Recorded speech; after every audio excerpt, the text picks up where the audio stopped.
नमस्कार दोस्तों, मैं योगेश कुमार राघव हाजिर हूं एक बार फिर आपके सामने अपने YouTube channel YS Raghav classes में। आज मैं इस वीडियो में बात करूंगा रेलवे एनटीपीसी के लिए बहुत ही इंपॉर्टेंट टॉपिक और जिसको हम जानते हैं एनालॉगी नाम से। अगर हिंदी में बात करें एनालॉगी तो उसका मतलब होता है समानता या समरूपता। और ये हिंदी में जानना इसलिए भी बहुत जरूरी है क्योंकि रेलवे के सिलेबस में एनालॉगी और समानताएं दो अलग अलग जगह दे रखा है, इसका मतलब एक ही है। चलिए तो स्टार्ट करते हैं वीडियो को और बात करते हैं हम एनालॉगी टॉपिक की अपने YouTube channel YS Raghav classes के लिए। तो दोस्तों प्लीज सब्सक्राइब करिए मेरे चैनल को, कमेंट करिए, शेयर करिए और लाइक करिए। हाँ तो दोस्तों चलिए बात करते हैं हम टॉपिक एनालॉगी की। जैसे कि एनालॉगी है क्या, सबसे बड़ा क्वेश्चन होता है कि व्हाट इज एनालॉगी। अगर हम एनालॉगी की बात करें तो आपने एग्जाम में कुछ क्वेश्चंस देखे होंगे जो रेशो प्रोपोर्शन पर चलते हैं। जैसे लाइक मैं आपको एक एग्जांपल यहां बताता हूं। जैसे कि एक क्वेश्चन है ए प्रोपोर्शन रेशो डी, ए रेशो डी, और अगर बात करें हम यहां आगे यहां ले लिया जाए एफ रेशो व्हाट। इस तरीके का क्वेश्चन आपने एग्जाम में देखा होगा। अगर हम बात करें इस तरीके के क्वेश्चन की तो इस क्वेश्चन में जो प्रश्नवाचक चिन्ह के स्थान पर मतलब क्वेश्चन मार्क के प्लेस पर जो हम ऑप्शन सेलेक्ट करते हैं और जो रेशो प्रोपोर्शन के बेसिस पर चलता है हम उस टॉपिक को एनालॉगी बोलते हैं। हाँ दोस्तों, जैसा कि आपने जाना एनालॉगी क्या होता है, चलिए अब हम बात करते हैं यहाँ कि एनालॉगी जो रेलवे एनटीपीसी में जो पूछा जाता है वो कितने तरीके का पूछा जाता है या कितने नंबर का आता है। तो अगर हम बात करें कि जो एनालॉगी रेलवे एनटीपीसी में जो पूछा जाएगा या अब तक जो रेलवे के एग्जाम में पूछता आया है वो कम से कम 3 क्वेश्चन यहां से देखने को मिलते हैं। कम से कम 3 क्वेश्चन। तो आप एक चीज ध्यान रखिएगा, ये बहुत ही इंपॉर्टेंट टॉपिक है जो मैं आपके सामने इस वीडियो में लेकर आया हूं। अब अगर हम बात करें कि एनालॉगी जो एग्जाम में कितने तरीके का पूछा जाता है तो दोस्तों ध्यान दीजिएगा, जब एनालॉगी जो पूछा जाता है एग्जाम में वो 4 तरीके का हमें देखने को मिलता है। अब जैसे कि जो नंबर 1 जो फर्स्ट तरीके का जो पूछा जाता है उसको हम बोलते हैं लेटर बेस्ड एनालॉगी। जो अक्षरों के अनुसार चलने वाली एनालॉगी होती है उसको हम बोलते हैं लेटर बेस्ड एनालॉगी। अब जैसे जो दूसरे तरीके का जो एनालॉगी जो एग्जाम में पूछी जाती है उसको हम बोलते हैं number based analogy. Number based analogy मतलब जो संख्याओं के अनुसार चलने वाली होती है या डिजिट के अनुसार चलने वाली होती है उसको हम बोलते हैं लेटर बेस्ड एनालॉगी। जो तीसरे तरीके की एनालॉगी एग्जाम में देखने को मिलती है वो होती है आपकी जनरल स्टडी बेस्ड जो एनालॉगी होती है। That means according to general study मतलब जो सामान्य अध्ययन के अनुसार होती है, सामान्य अध्ययन के अनुसार। अब जैसे कि लेटर बेस्ड आप समझ गए होंगे, लेटर बेस्ड का मतलब क्या है, जो अक्षरों के अनुसार मतलब जो अल्फाबेट के अनुसार चलती हो। नंबर बेस्ड जो है मतलब जो डिजिट और संख्याओं के अनुसार चलती हो। लेकिन जो जनरल स्टडी बेस्ड इसमें स्टूडेंट बहुत कंफ्यूजन रहता है। तो जैसे कि अगर जो जनरल स्टडी बेस्ड जो क्वेश्चन होता है वो कैसा होता है, जैसे कि अगर बायोलॉजी से क्वेश्चन उठा लिया गया या आपका फिजिक्स के क्वेश्चन उठा लिया गया या इकोनॉमी से क्वेश्चन उठा लिया गया या करंट से क्वेश्चन उठा लिया गया या कैपिटल करेंसी का क्वेश्चन बना दिया गया या करेंसी कंट्री का क्वेश्चन बना दिया गया या आपका ज्योग्राफी से क्वेश्चन या हिस्ट्री से क्वेश्चन बना दिया गया। तो दैट मींस जो आपके जीएस पार्ट में जितने भी टॉपिक बनते हैं, चाहे वो करंट रहा हो, चाहे वो हिस्ट्री रहा हो, चाहे वो पॉलिटी रहा हो, चाहे वो इकोनॉमिक रहा हो, या अगर हम बात करें ज्योग्राफी हिस्ट्री जो भी पार्ट रहता है वहां से आपका क्वेश्चन पूछ लिया जाता है जनरल स्टडीज में। अब जैसे जो चौथे टाइप का जो क्वेश्चन यहां देखने को मिलता है एनालॉगी, जो चौथे टाइप का क्वेश्चन बनता है वो बनता है फिगर बेस्ड एनालॉगी। मतलब जो फिगर मतलब चित्रों के अनुसार चलने वाली एनालॉगी होती है। तो इसको हम बोलते हैं फिगर बेस्ड एनालॉगी। तो दोस्तों ये 4 तरीके की एनालॉगी एग्जाम में पूछी जाती है और जिसमें से या तो चारों में से एक एक क्वेश्चन मतलब मैक्सिमम 4 क्वेश्चन या मिनिमम 3 क्वेश्चन आपके रेलवे एनटीपीसी के एग्जाम में हमें देखने को मिलेंगे। तो चलिए दोस्तों सबसे पहले हम बात करेंगे यहां जो लेटर बेस्ड एनालॉगी कैसे होती है और कैसे पूछी जाती है, इसमें किस तरीके के क्वेश्चन होते हैं, और उसके बाद हम number wise number part wise part यहां number based, general studies based और फिगर बेस्ड हम एनालॉगी आपके सामने लेकर आते रहेंगे। हाँ तो दोस्तों जैसा कि मैं सबसे पहला जो पार्ट लेने जा रहा हूं एनालॉगी में वो आपका पार्ट है लेटर बेस्ड एनालॉगी, मतलब जो अक्षरों के आधारित समरूपता या समानताएं जो होती है उसकी। अब जैसे कि अगर हमें कोई भी एनालॉगी का क्वेश्चन करना है तो उस क्वेश्चन को करने के लिए हमें कुछ लॉजिक या कुछ पैटर्न पर चलना होता है।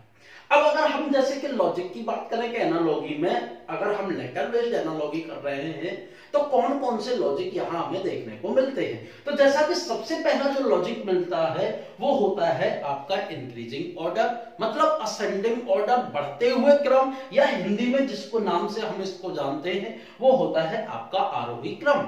अब जैसे जो दूसरा पार्ट जो मतलब जिस दूसरे लॉजिक के अनुसार जो आपके क्वेश्चन एग्जाम में देखने को मिलते हैं वो होता है आपका डिक्रीजिंग ऑर्डर, मतलब घटते हुए क्रम में, मतलब डिसेंडिंग ऑर्डर में, या जिसको हम जानते हैं अवरोही क्रम का लॉजिक।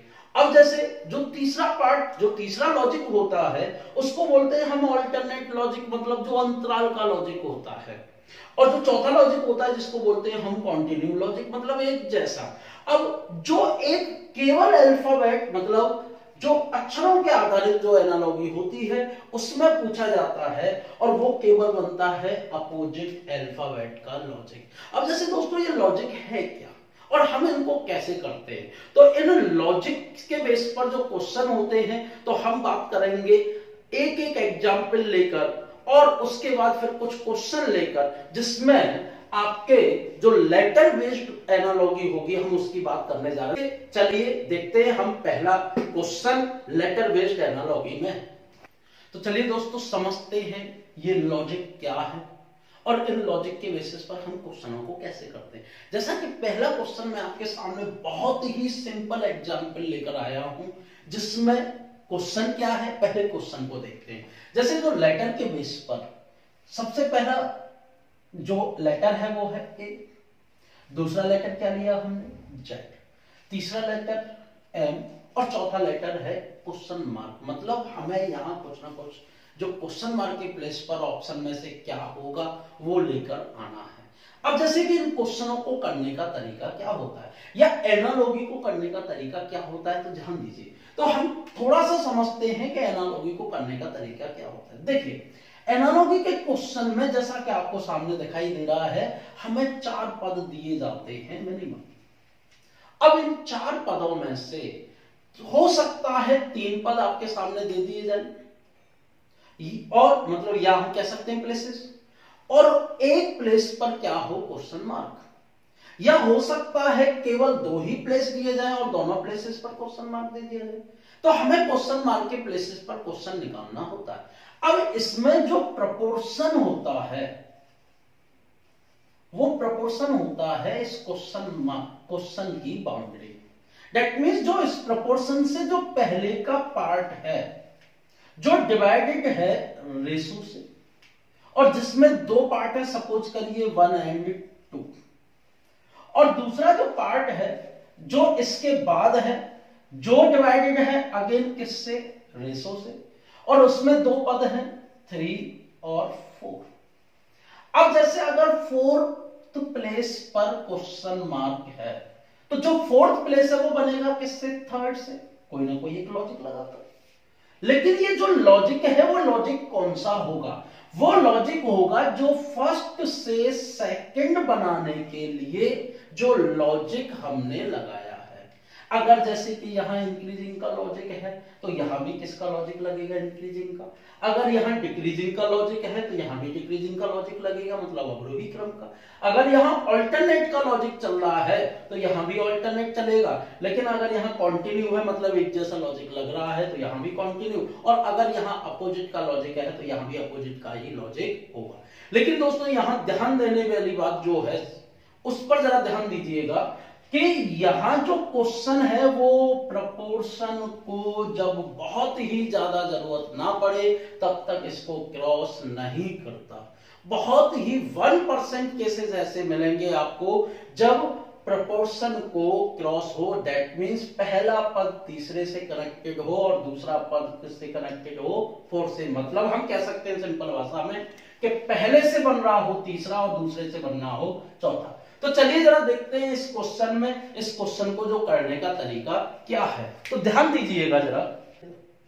तो जैसा कि दोस्तों आपके सामने क्वेश्चन है ए जेड एम व्हाट, और यहां आपको दे दिए गए 4 ऑप्शन। जैसे कि मैं यहां ऑप्शन रख लेता हूं, पहला ऑप्शन ओ, दूसरा ऑप्शन एन, तीसरा ऑप्शन के, और चौथा ऑप्शन जो हम यहां रखने जा रहे हैं वो है वाई। अब जैसे क्वेश्चन हम कैसे निकालें, तो किसी भी लेटर बेस्ड एनालॉजी के क्वेश्चन को करने के लिए हमें यहां जिस चीज की जरूरत पड़ती है वो है आपके प्लेस वैल्यू ऑफ अल्फाबेट। अब जैसे यहां जो प्लेस वैल्यू है हम जानते हैं कि ए की प्लेस वैल्यू क्या होती है 1 और जेड की प्लेस वैल्यू क्या होती है 26। उसी तरीके से एम की प्लेस वैल्यू होती है 30। हम एक चीज और जानते हैं कि ए का जो अपोजिट होता है वो क्या होता है जेड। तो अगर हम देखें कि ए का अपोजिट क्या है जेड, क्योंकि अपोजिट वो अल्फाबेट होते हैं जिनकी दोनों प्लेस वैल्यू मिलकर जो रिजल्ट निकल कर आए वो कितना है 27। अगर हम देखें 1 और 26 को ऐड कर दें तो क्या निकल के आ रहा है 27। तो जब भी किन्हीं दो अल्फाबेट की प्लेस वैल्यू को ऐड करने पर रिजल्ट 27 निकल कर आता है तो उस दोनों अल्फाबेट एक दूसरे के अपोजिट होते हैं। तो अगर हम बात करें जैसे कि ए का अपोजिट क्या है जेड, तो इसी तरीके के एम, अब हम इसमें कितना ऐड कर दें 14। क्यों? क्योंकि हमें अपोजिट का लॉजिक फॉलो करना है और अपोजिट के अनुसार हमें जो दोनों अल्फाबेट की प्लेस वैल्यू कितनी होनी चाहिए 27। तो इसलिए जब हम यहाँ 14 ऐड करेंगे तो 13 प्लस 14 कितना हो गया 27। अब जो 14th प्लेस पर जो अल्फाबेट होता है वो कौन सा होता है एन। तो अगर हम यहां बात करें कि इस क्वेश्चन में जो ऑप्शन होगा वो कौन सा होगा एन। हाँ तो दोस्तों जैसा कि आपने पहले क्वेश्चन में देखा कि उसका आंसर क्या निकल के आया था एन, और वहां लॉजिक कौन सा फॉलो हो रहा था अपोजिट अल्फाबेट का। अब जैसा कि दूसरा क्वेश्चन आपके सामने है, अब जैसे इस दूसरे क्वेश्चन में मैंने यहां 3 अल्फाबेट लिए हैं और ये तीनों अल्फाबेट कनेक्टेड है इनसे, और उसी तरीके से ये भी कनेक्टेड होगा इससे। अब जैसे यहां जो देखने वाली चीज है, पिछले क्वेश्चन में जो क्वेश्चन मार्क था वो 4th प्लेसेस पर था, लेकिन यहां जो क्वेश्चन मार्क है वो कौन से प्लेसेस पर है 3rd प्लेस पर। तो अब जो लॉजिक चलेगा वो लॉजिक चलेगा कि सेकंड से फर्स्ट कैसे बना है, और हम उसी तरीके से 4th से क्या बनाएंगे 3rd को। वैसे अगर दोस्तों मैं इस क्वेश्चन की बात करूं तो अगर आप सीजीएल 2017 का डेटा उठाएंगे तो वहां आपको ये क्वेश्चन देखने को मिलेगा, लेकिन उसमें आंसर जो पूछा जा रहा था वो पूछा गया था ऑप्शन में FED, और ये चीज वहां दे रखी है। अब जैसे इस क्वेश्चन को देखकर सबसे पहले जो स्टूडेंट के माइंड में जो क्वेश्चन आता है, जो सॉल्यूशन इसका आता है वो क्या आता है जरा ध्यान दीजिएगा। जैसे कि DEF एक सीक्वेंस में चल रहा है, उसके बाद फिर F के बाद क्या आएगा GHI। दोबारा से ध्यान दीजिएगा कि DEF मतलब D से स्टार्ट होके हुए इधर गया, और उसके बाद F से अगला आया G, और G से कहां तक आए हम I तक। लेकिन जैसे ही वो जब दूसरे पार्ट में पहुंचता है तो वहां वो देखता है कि यहां UVW सीक्वेंस में नहीं है। अब अगर ये सीक्वेंस में नहीं है तो यहां से जो बहुत सारे स्टूडेंट जो क्वेश्चन लगा देते हैं, इसका जो आंसर लगा देते हैं वो लगा देते हैं RST, और जो कि पूरी तरीके से गलत है। तो जैसा कि सीक्वेंस के बेसिस पर लॉजिक तो है नहीं। अब अगर सीक्वेंस के बेसिस पर लॉजिक नहीं है तो लॉजिक है क्या? तो चलिए जरा देखते हैं कि यहाँ लॉजिक क्या लगेगा। हम इसको इरेज कर देते हैं और देखते हैं कि क्वेश्चन को कैसे करना है। तो बच्चे एक चीज ध्यान दीजिएगा, जब आपका क्वेश्चन सीक्वेंस के बेसिस पर ना लगे तो हमेशा क्वेश्चन को करिएगा उनकी प्लेस वैल्यू को रखकर। अब जैसे यहां हम रखते हैं प्लेस वैल्यू, तो हम यहां जानते हैं कि डी की जो प्लेस वैल्यू है वो क्या है 4, ई की प्लेस वैल्यू क्या है 5 और एफ की प्लेस वैल्यू क्या है 6। और यहां अगर बात करें तो जी की प्लेस वैल्यू होती है 7, एच की प्लेस वैल्यू 8 और आई की प्लेस वैल्यू 9। अब अगर हम यहां लॉजिक की बात करें कि लॉजिक क्या है, तो अगर हम लॉजिक को देखें तो बेटा लॉजिक क्या चल रहा है कि जरा ध्यान दीजिएगा कि हम 7 में से कितना माइनस कर दें कि 4 हो जाए, तो क्या हो रहा है -3। और हम 8 में से कितना माइनस कर दें कि 5 हो जाए, तो अगेन क्या हो रहा है -3। और उसी तरीके से अगर हम देखें कि i में से हम कितना माइनस कर दें कि 6 हो जाए, तो 9 में से अगर हम माइनस करें 3 तो क्या हो जाएगा 6। तो आप एक चीज देख रहे होंगे कि अगर हम रिवर्स में, दैट मींस सेकंड प्लेस पर दिए गए अल्फाबेट की जो प्लेस वैल्यू है उसमें से अगर हम हर एक की प्लेस वैल्यू में से -3 करते हैं तो जो फर्स्ट प्लेस पर दिए गए आपके अल्फाबेट है वो निकल कर आ रहे हैं। अब इसी तरीके से समरूप क्या कहता है, एनालॉजी क्या कहती है? एनालॉजी कहती है कि जो इधर लॉजिक है उसी लॉजिक को सेम टू सेम यहां लगाइए। अब जैसे कि यहां अगर हम W की प्लेस वैल्यू देखें तो कितना होता है 23, U की प्लेस वैल्यू 21 और Y की प्लेस वैल्यू होती है 22। और अगर यहां से हम लॉजिक लगाएं -3 का जो कि लगना है, तो 22 में से अगर हम -3 करें तो निकल के आता है कितना 19। अगर हम 21 में से -3 करें, 21 में से -3 करें तो निकल कर आता है 18। और अगर हम 23 में से -3 करें तो निकल के आता है 20। और हम जानते हैं कि जो 20th प्लेस पर अल्फाबेट होता है वो कौन सा होता है T। 18th प्लेस पर जो अल्फाबेट होता है वो होता है R और 19th प्लेस पर जो अल्फाबेट होता है वो अल्फाबेट होता है S। तो इस तरीके से अगर हम इस लॉजिक के अकॉर्डिंग क्वेश्चन को देखें तो जो हमारा ऑप्शन निकल के आ रहा है वो option number 3, that mean TRS। तो दोस्तों आपने देखा कि हमने कितने इजी तरीके से अल्फाबेट की प्लेस वैल्यू रखकर हमने इस क्वेश्चन को कर लिया। अब जैसे कि अगर हम देखें कि यहां लॉजिक कौन सा है, क्योंकि ये भी जानना बहुत जरूरी है कि ये किस लॉजिक से चल रहा है या कौन सा लॉजिक यहां फॉलो कर रहा है। तो जरा ध्यान दीजिएगा कि हर बार अल्फाबेट में से कितना माइनस किया गया है -3। तो दैट मींस एक जैसी वैल्यू, कौन सी एक जैसी वैल्यू हर बार हर अल्फाबेट की प्लेस वैल्यू में से माइनस की गई है। तो दैट मींस अगर हम बात करें तो जो लॉजिक यहां चल रहा है वो लॉजिक है कॉन्टिन्यू लॉजिक, मतलब एक जैसा। चलिए दोस्तों देखते हैं हम लेटर बेस्ड एनालॉजी में तीसरा क्वेश्चन। अब जैसा कि क्वेश्चन आपके सामने दिखाई दे रहा है कि अगर हम कपिल को LCSMQ में बदलते हैं तो सुनील को उसी लॉजिक से हम किस में बदलेंगे, उसी लॉजिक से। अब इसमें से कोई ना कोई इसका कोई ना कोई एक लॉजिक तो लग रहा होगा।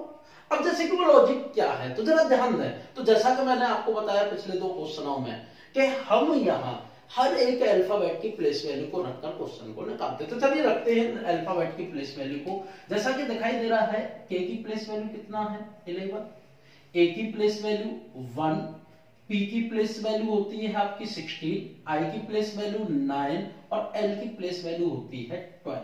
और अगर यहां देखें तो यहां है 12, सी की प्लेस वैल्यू 3, एस की प्लेस वैल्यू होती है 19, एम की प्लेस वैल्यू होती है 13 और क्यू की प्लेस वैल्यू होती है 17। अब जैसे कि यहां हमें दिखाई दे रहा है तो जरा ध्यान से देखिएगा, बहुत जबरदस्त लॉजिक है इस क्वेश्चन का। अब जैसे अगर हम 11 में +1 करते हैं, अगर 11 में हम 1 जोड़ते हैं तो वो क्या बनता है 12। तो दैट मींस यहां ए में कितना जोड़ा गया, 1। अगर हम एक ए में मतलब ए की प्लेस वैल्यू में अगर हम 2 जोड़ते हैं तो कितना बनता है, 3। पी की प्लेस वैल्यू दैट मीन 16 में अगर हम 3 जोड़ेंगे तो 3 जोड़ने पर कितना हो गया, 19। और यहां अगर हम 9 में 4 जोड़ते हैं तो कितना हो गया, 13। और उसी तरीके से अगर हम 12 में 5 जोड़ते हैं तो कितना होता है, 17। तो जैसा कि दोस्तों आप एक चीज देख रहे होंगे कि अगर हम यहां से देखें तो यहां से यहां तक का +1 का लॉजिक चल रहा है, यहां से यहां तक जाएं तो +2, देन +3 इस जगह पर, उसके बाद +4 का लॉजिक यहां चल रहा है और फिर चल रहा है +5 का लॉजिक। और अगर हम देखें तो पहले में +1 फिर +2 फिर +3 फिर +4 फिर +5। और जब हम यहां एक चीज देख रहे हैं कि जो अल्फाबेट जो कपिल से LCSMQ बनाया गया है वो आपका इंक्रीजिंग लॉजिक के थ्रू बनाया गया है। तो इसी तरीके से हम इन अल्फाबेट की प्लेस वैल्यू को रखकर हम यहां जो भी आपका 4th प्लेस पर ऑप्शन निकल कर आएगा हम उसको चेक करने जा रहे हैं। तो चलिए रखते हैं जरा इनकी प्लेस वैल्यू। तो एस की प्लेस वैल्यू कितनी होती है, 19। और फर्स्ट प्लेस के अल्फाबेट में कितना ऐड किया गया, +1। तो इसी तरीके से अगर 19 में हम +1 करेंगे तो क्या हो जाएगा, 20। और 20th प्लेस पर अल्फाबेट कौन सा होता है, टी। अब एक चीज ध्यान दीजिएगा एग्जाम में, जैसा कि आप अगर फर्स्ट ऑप्शन को देख रहे हैं तो उसमें फर्स्ट प्लेस पर क्या दिया गया है, W, लेकिन आंसर किससे स्टार्ट हो रहा है, टी से। तो दैट मीन्स पहला ऑप्शन नहीं होगा। अब अगर आगे बढ़े कि जैसे कि यू की जो प्लेस वैल्यू होती है 21, अगर उसमें हम कितना ऐड करेंगे, 2। और 21 में 2 ऐड करने पर क्या हो जाएगा, 23। तो जो अल्फाबेट होगा वो कौन सा होगा, W। अब जैसे कि हम इन तीनों ऑप्शन में देख रहे हैं कि टी के बाद हमें W दिखाई दे रहा है, तो कहीं ना कहीं इन तीनों में से कोई ना कोई एक ऑप्शन होगा। चलिए तो आगे बढ़ते हैं। जैसे कि अगर हम बात करें एन की प्लेस वैल्यू होती है 14, और 14 में हम अगर 3 ऐड करते हैं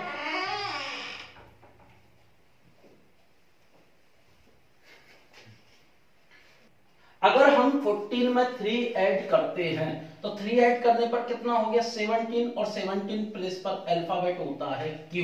अब जैसे W के बाद आ रहा है Q, तो यहां W के बाद Q किस ऑप्शन में नहीं है, सेकंड ऑप्शन में। तो अब कौन कौन से ऑप्शन सही हो सकते हैं, या तो 3rd या 4th। जैसा कि अगर हम आगे बढ़े कि I की प्लेस वैल्यू होती है 9, और 9 में अब कितना ऐड करना है हमें, 4, क्योंकि कौन सा लॉजिक चल रहा है, इंक्रीजिंग ऑर्डर मतलब आरोही क्रम। तो अगर हम यहाँ 4 ऐड करते हैं तो 9 और 4 कितना हो गया, 13। और 13 प्लेस पर जो अल्फाबेट होता है वो कौन सा होता है, M। अब जैसा कि हम देखें कि यहाँ 4th प्लेस पर M केवल 4th ऑप्शन में गिवन है, तो इसलिए 3rd ऑप्शन भी सही नहीं होगा। लेकिन कभी कभी यहाँ नन ऑफ दीज ऑप्शन भी रखा जाता है। तो अगर नन ऑफ दीज ऑप्शन है, जैसा कि यहां तो हमें मालूम पड़ गया कि ऑप्शन 4th है, लेकिन अगर नन ऑफ दीज ऑप्शन है तो हमें इसको पूरा करना पड़ेगा। तो अगर पूरा करें तो L की प्लेस वैल्यू होती है 12, और 12 प्लेस पर अल्फाबेट, इसमें हम ऐड करेंगे 5। और 12 में 5 ऐड करने पर जो अल्फाबेट निकल के आएगा वो कौन सा होगा, 17 हो गया। और 17 प्लेस पर अल्फाबेट क्या होता है, Q।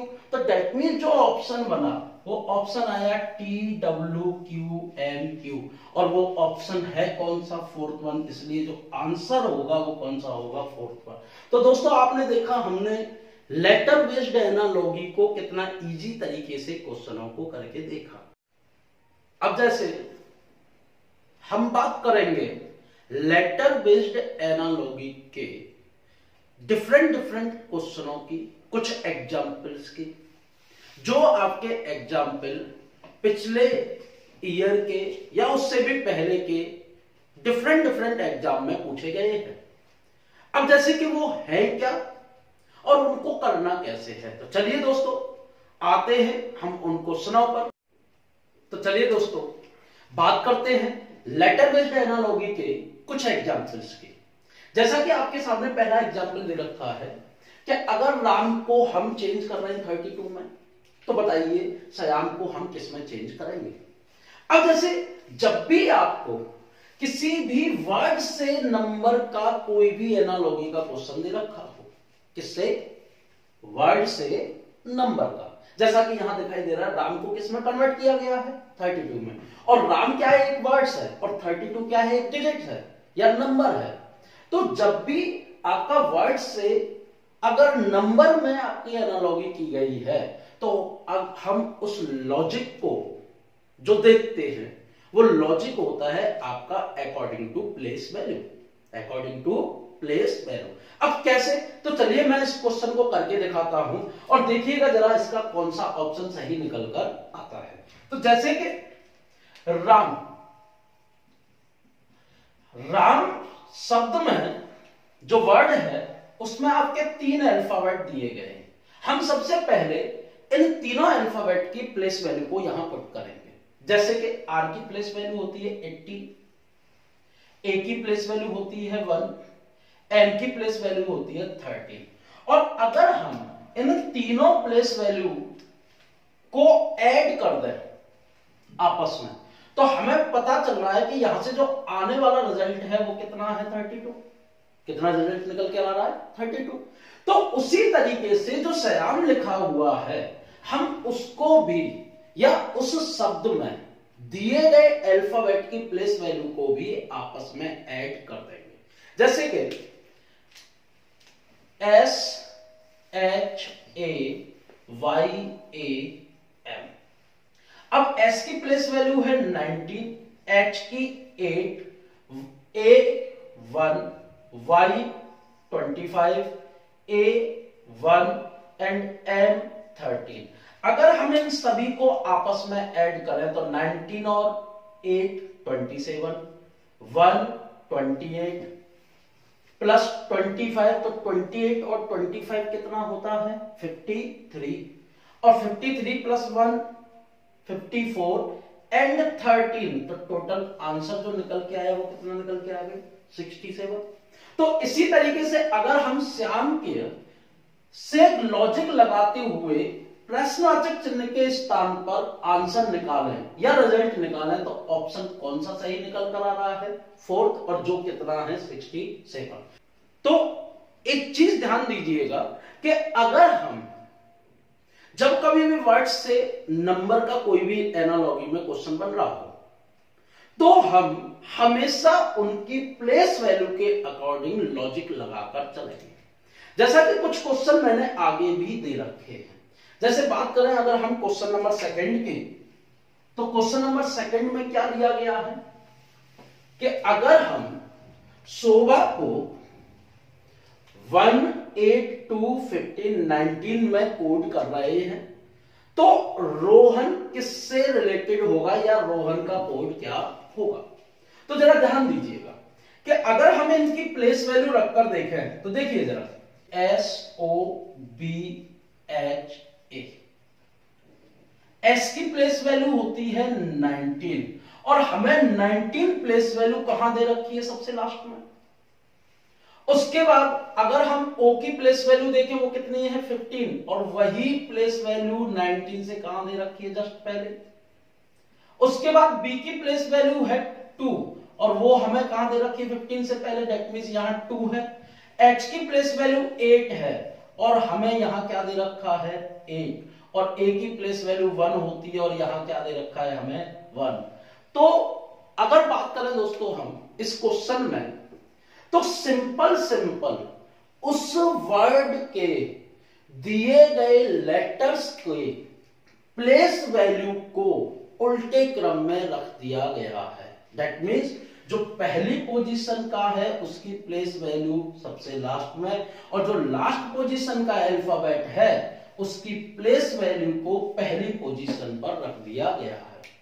और अगर हम इसी तरीके से रोहन को भी कोड करें, तो उसका क्या रिजल्ट निकल कर आएगा? तो ध्यान दीजिएगा, यहां हमें जो लास्ट वाला अल्फाबेट है उसकी प्लेस वैल्यू को सबसे पहले रखना है, और लास्ट वाला अल्फाबेट क्या है? N, और उसकी प्लेस वैल्यू कितनी होती है? 40, और उसको हमें सबसे पहले रखना है। तो दैट मींस जो हमारा ऑप्शन स्टार्ट होगा वो किससे स्टार्ट होगा? 14 से। तो देखिए जरा, अगर हम सेकंड ऑप्शन में जाएं तो वहां स्टार्ट हो रहा है 15 से, तो ये हमारा ऑप्शन सही नहीं होगा। अब जैसे आगे बढ़े कि ए की जो प्लेस वैल्यू है वो कितनी होती है 1, और 14 के बाद कहां कहां 1 दे रखा है, तो हर एक ऑप्शन में 14 के बाद 1 गिवन है। अब उसके बाद h की प्लेस वैल्यू होती है 8, और हमें फर्स्ट ऑप्शन में 8 गिवन है, थर्ड ऑप्शन में 8 गिवन है, लेकिन फोर्थ ऑप्शन में 8 गिवन नहीं है। तो दोस्तों हमारे अभी तक 2 ऑप्शन एलिमिनेट हो चुके हैं और हमारे पास अभी बचे कितने हैं, केवल 2 ऑप्शन। अब जैसे अगर बात करें हम कि जो O की जो प्लेस वैल्यू होती है वो कितनी होती है 15, क्या इसमें कोई चेंज दे रखा है? यस, फर्स्ट ऑप्शन में जो फोर्थ पोजीशन पर आ रहा है वो 19 आ रहा है, और 19 जो प्लेस वैल्यू होती है वो किसकी होती है? S की। और यहां रोहन में जो शब्द है उसमें कहीं भी S गिवन नहीं है, और अगर S गिवन नहीं है तो डेट मींस हमारा फर्स्ट वाला ऑप्शन सही नहीं होगा। अब अगर बात करें R की प्लेस वैल्यू है 18, तो हमारा जो ऑप्शन सही निकल कर आया वो कौन सा होगा? Third one. आंसर होगा 14, 1, 8, 15 एंड 18। तो दोस्तों आपने देखा हम कितने इजी तरीके से लेटर बेस्ड एनालॉजी के क्वेश्चनों की बात कर रहे हैं। अब जैसे चलते हैं इसके बाद अगले क्वेश्चन पर। जैसा कि क्वेश्चन जो आपको यहां दे रखा है, अगला क्वेश्चन है दोस्तों, मोहन को कोड किया गया है 46815, और पूछा जा रहा है कि रोहित को हम उसी लॉजिक से किसमें कोड करेंगे। अब जरा ध्यान दीजिए कि जैसे कि मोहन जो शब्द है उसमें हमें टोटल कितने अल्फाबेट गिवन है? 5, और यहां जो डिजिट दे रखी है वो भी कितनी दे रखी है? 5। तो दैट मींस अगर यहां देखा जाए तो कहीं ना कहीं हर एक अल्फाबेट की कोई ना कोई एक डिजिट तो होगी। तो देखते हैं इस क्वेश्चन को हम कैसे करें। जैसे हमें वर्ड दिया गया है मोहन, और जैसा मैं आपको बताता आ रहा हूं लेटर बेस्ड एनालॉजी में कि अगर हमें किसी भी क्वेश्चन को जल्दी करना है तो हमें उनकी प्लेस वैल्यू को रखकर देखना होगा, या अगर हमें किसी भी क्वेश्चन का लॉजिक देखना है तो हम लेटर बेस्ड एनालॉजी में दिए गए शब्द के लेटर की प्लेस वैल्यू रखकर क्वेश्चनों को करेंगे। अब जैसे कि अगर बात करें हम कि M की प्लेस वैल्यू होती है 13, O की प्लेस वैल्यू 50, H की प्लेस वैल्यू 8, A की प्लेस वैल्यू 1 और N की प्लेस वैल्यू 40। तो दोस्तों जैसा कि यहां हमें दिखाई दे रहा है कि थर्ड प्लेस पर 8 है, और यहां भी थर्ड प्लेस पर क्या है? 8, और फोर्थ प्लेस पर 1 है, और यहां भी फोर्थ प्लेस पर क्या है? 1। तो इनमें तो कोई भी चेंज नहीं है, लेकिन यहां फर्स्ट प्लेस पर 4 नहीं है। लेकिन अगर आप ध्यान से देखें तो वास्तव में 4 है। कैसे? अगर हम 3 और 1 को आपस में ऐड कर दें तो कितना निकल के आ रहा है? 4। और देखिए फर्स्ट प्लेस पर क्या है? 4। अगर हम सेकंड प्लेस पर 6 की बात करें तो 5 और 1 को आपस में ऐड कर दें, और ऐड करने पर हमारा क्या निकल के आ रहा है? 6। उसी तरीके से अगर हम बात करें लास्ट में कि 4 और 1 को आपस में ऐड कर दें तो कितना निकल के आ रहा है? यहां क्या निकल के आ रहा था? 6, और यहां क्या निकल के आ रहा है? 5। तो अगर हम इस तरीके से कोड देखें तो जो कोड बन रहा है वो क्या बन रहा है कि सबसे पहले 4, फिर 6, फिर 8, फिर 1, और फिर बनना है कौन सा आपका? 5। तो यहां से जो कोड यहां दे रखा है मोहन का वो निकल कर आ रहा है। तो वो ये लॉजिक कौन सा होता है? ये लॉजिक होता है कि हमें दिए गए शब्द, दैट मींस जो वर्ड हमें दे रखा है उसमें जो भी अल्फाबेट आपकी डबल डिजिट के हैं, या मतलब 2 डिजिट में उनकी प्लेस वैल्यू है, तो हम उन दोनों डिजिट को आपस में मर्ज कर देंगे और मर्ज करने के बाद जो भी रिजल्ट निकल कर आ रहा है उसको हम यहां पुट कर देंगे। अब जैसे अगर बात करें हम रोहित की, तो इसी तरीके से अगर देखें कि रोहित का कोड क्या होगा, तो जरा देखिए, हम इनकी सबसे पहले प्लेस वैल्यू देखते हैं। आर की प्लेस वैल्यू है 18, ओ की 15, एच 8, आई 9, मैं इसको ऊपर लिख देता हूं 6 को, उसके बाद आई का 9 और टी का कितना हो गया 20। तो 8 और 1 कितना हो गया, ऐड करेंगे कितना हो गया 9, 5 और 1 6, 8 का 8 ही रहेगा, 9 का 9 ही रहेगा क्योंकि सिंगल डिजिट है, और 20 का मतलब 2 और 0 कितना हो गया 2। तो अगर हम आंसर की बात करें तो आंसर क्या निकल के आएगा कि 9 6 उसके बाद 8 उसके बाद 9 और उसके बाद 2, और ये ऑप्शन किस जगह गिवन है, तो जरा ध्यान दीजिएगा कहां दे रखा है, फर्स्ट ही ऑप्शन है, और फर्स्ट ऑप्शन क्या है 9 6 8 9 2। तो दोस्तों क्वेश्चन नंबर 3 का जो आपका ऑप्शन लगेगा वो ऑप्शन नंबर कौन सा होगा, फर्स्ट। अब जैसे अगर बात करें हम कि जो लास्ट क्वेश्चन है, जैसे कि CIFL को कोड किया गया है DHGKN।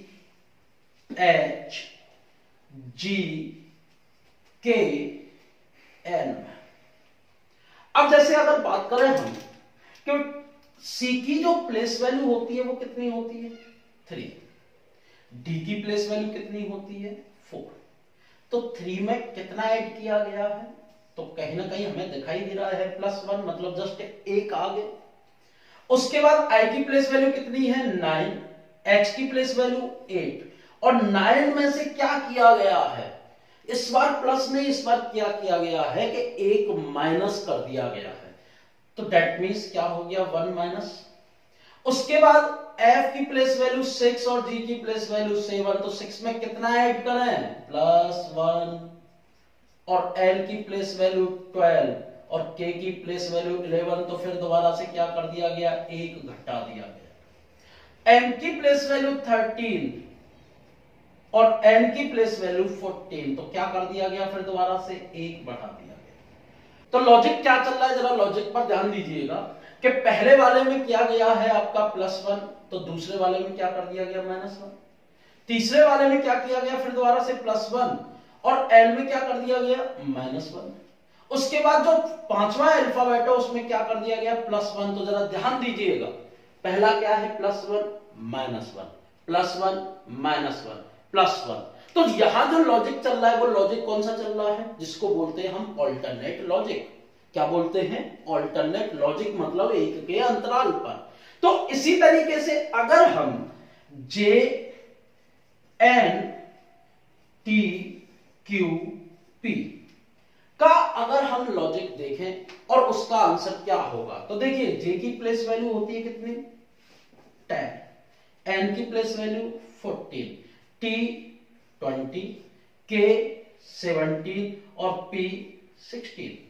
अगर हम यहां जो पहला अल्फाबेट है उसमें क्या करेंगे +1, तो 10 में हम क्या जोड़ेंगे, एक, कितना हो गया 11, और 11वें प्लेस पर अल्फाबेट क्या होता है के। उसके बाद N में क्या करेंगे हम -1, और वो कितना हो गया -1 करने पर मतलब 14 में से एक गया तो 13, और 13th प्लेस पर अल्फाबेट कौन सा होता है M।